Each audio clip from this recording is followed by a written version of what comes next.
Hello, and welcome to The Talking Artist, a space for creative reflection, renewal, and an opportunity for you as an artist and as a creative to step out of the space of professional development tools and resources that are so needed and really step into a space where we invite you to do some creative healing, creative reflection, and ultimately nurture your humanity. This is a guided reflection. This is an opportunity for you to close your eyes and listen. Maybe you have this on while you're in the car or you're at home. You could be in the middle of your creative practice or process. There's really an invitation for you to be guided through a conversation that's so important for you to have with yourself as well as with others, to really think more about what does it mean to be an artist in society, an artist in the world. So often artists are used and abused for craft, for commerce, but we really want to combat that tendency and remind all artists of your worth, of your value, and of your humanness that is precious. In this session, we invite you to get active where you are. Maybe you're watching this and you want to put a comment in the YouTube space, or you want to yell this answer out loud. But the first question that we want to ask ourselves is, what word describes your creative energy right now? Where are you? What are you feeling in this moment? Are you energized? Are you drained? Are you curious? Are you connected? Or maybe even disconnected? As you honestly step into this moment, we want to meet you where you are. And we also encourage you to meet yourself where you are. Sometimes we avoid and run from ourselves out of fear, out of worry. But this is a moment of stillness. For this guided reflection, we want to talk about rest, rhythms, and creative cycles. Are you tired? Are you lost in the chaos of the world, of society, of your creativity, of all of the things that are required of you, all of the things that you're called and pulled to do? Do you feel out of sync, out of rhythm? This is a conversation for you to explore the concept of rest, nurturing our rhythms, and examining our creative cycles.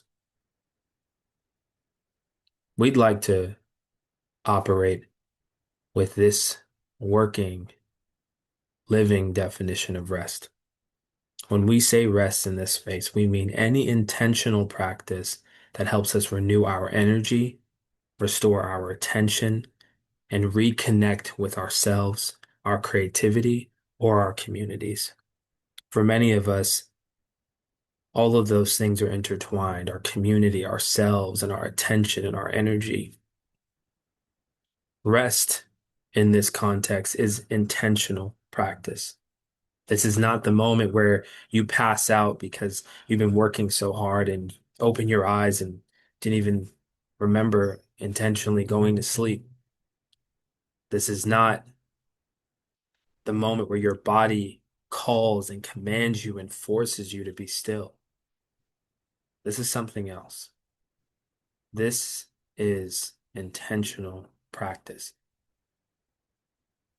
intentional awakening, an intentional care of the body, of the soul, of the mind, and of the creative vessel. How would you describe your relationship to rest? And how do you rest? Take a moment and think about that and reflect on that. In many communities and in many folks' experiences, rest is condemned. Many people don't have the luxury, it seems, to rest. It's now become exclusive to the few. But what if I told you that it is as necessary as the sustenance and food for our bodies and the waters for our body? But what is your relationship to rest? Is it complicated? What's your relationship status to rest?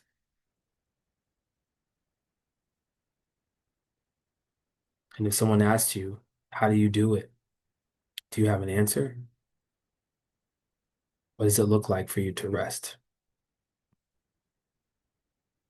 In thinking about our creative rhythms, we want to offer you this framework of the seasons of creative life.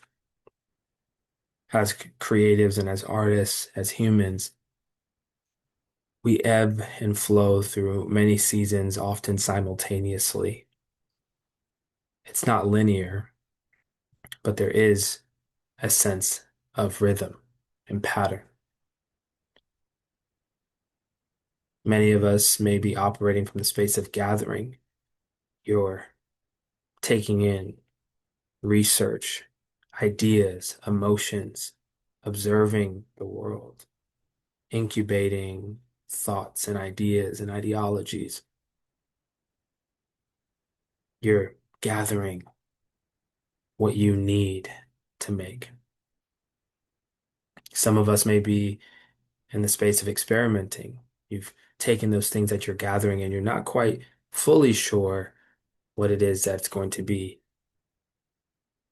created from it, but you are sure that you want to experiment and try and operate under this mindset of curiosity. And then we shift into our making when we're actually in the thralls of our practice, creating and making and intentionally thinking through what it is that's on the other side of that journey. And then we move into the sharing space, whether that's with a partner or a friend or online.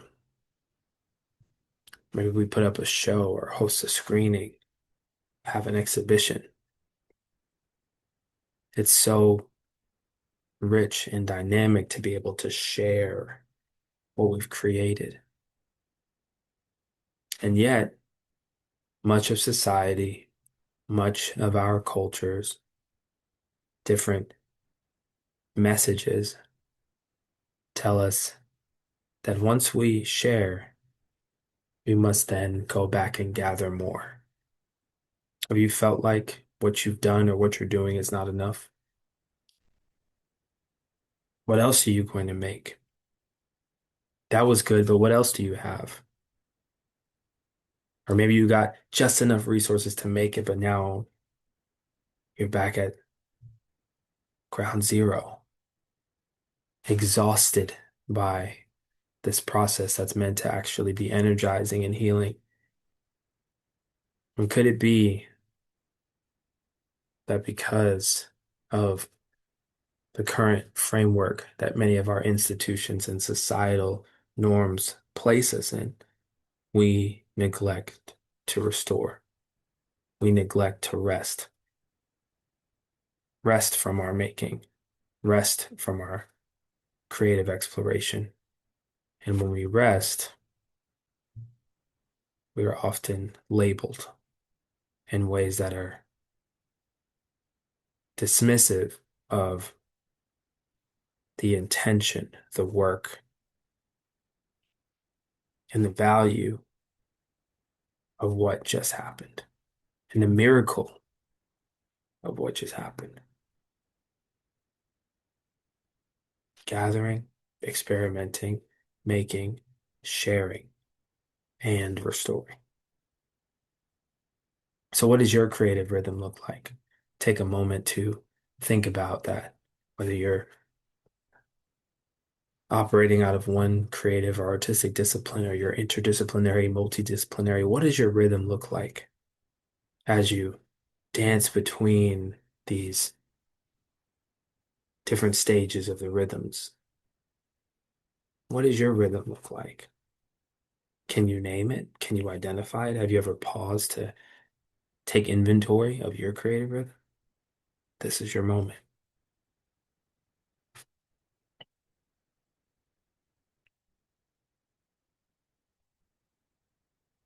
Some questions to think about for this moment, but also to carry with you.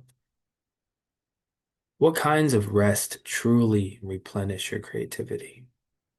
What intentional practices of restoration truly replenish your creativity? What have you done that truly replenished the creativity that you poured out?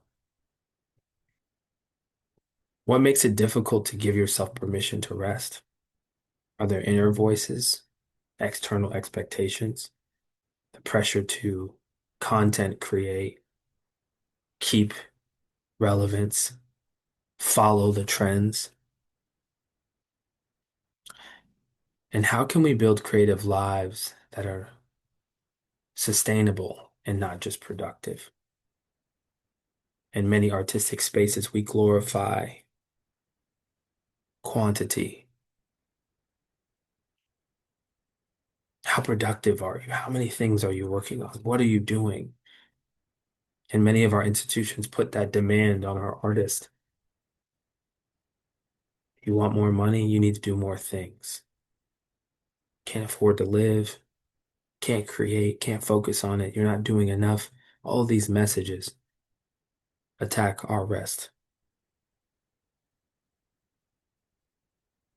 We must find and honor our creative rhythm. Finding and honoring your creative rhythm is critical. As some examples,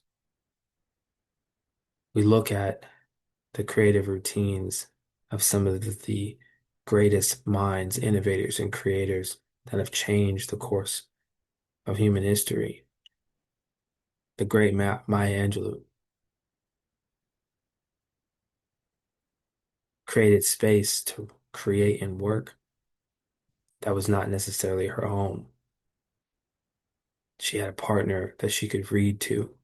She slept. What does your creative rhythm and cycle look like? Are you protective of your creative rhythm and your cycle and your routines? How do we create at high levels without divorcing our soul from that work? Because our work is only as human as we are. And if we're neglecting the very facets of our humanity, our creativity will suffer. Reset, refresh, and restore. The 7 types of rest that many studies are emphasizing. Sense of physical rest, taking care of our bodies and sleeping. Mental rest, giving our minds a break from running and racing and trying to figure things out. Emotional rest. For some of us, we're drained emotionally and it's impacting our creativity, it's impacting everything around us. Sensory rest, taking a break from all of the stimulation, the overstimulation that's coming. Creative rest, taking a pause from creative practice and the pouring out. Social, the interactions with people around us. And spiritual rest, being able to center ourselves in our soul so that our whole being can come back to the craft with intention, with awareness, with care and energy. In reflecting on these types of rest, what kind of rest do I need most right now? I invite you to ask yourself that question. What kind of rest do I need most right now? And also, What am I trying to force that might need time to breathe? Sometimes we can be the obstacle of our rest. We're trying to force something that actually may need time to breathe, to be still, honoring your creative rhythm. Some ideas. What would it look like for you to schedule time for intentional rest? Whatever type of rest you need the most, but to schedule time to intentionally rest in the midst of exhaustion. What does it look like to nurture your natural rhythms and to not follow every trend or try to mimic everything else that's out there, but to do some inventory of your own soul and say, what are my natural rhythms?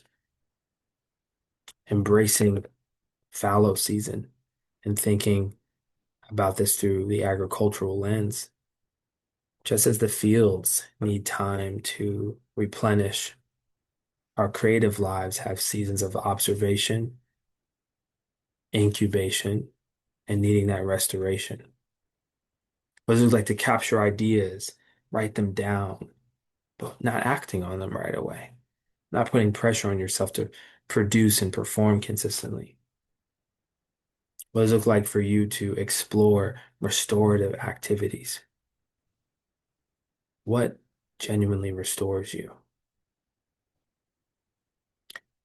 And as a collective, what does it look like for us to advocate for resources to enable rest?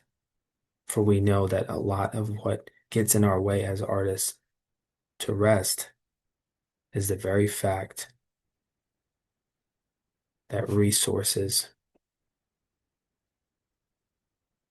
are withheld and the artists are neglected when it comes down to the basic necessities to live. We as a society don't empower our artists to create and to be able to live at the same time.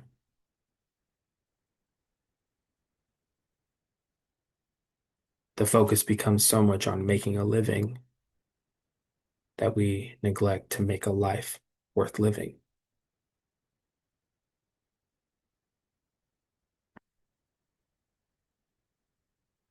Remember, dear artist, dear creative, that rest is not a reward. It is a necessary rhythm for healthy creativity and well-being. It's not something we do because of what we've done. It's necessary. You deserve, and more so, you need rest.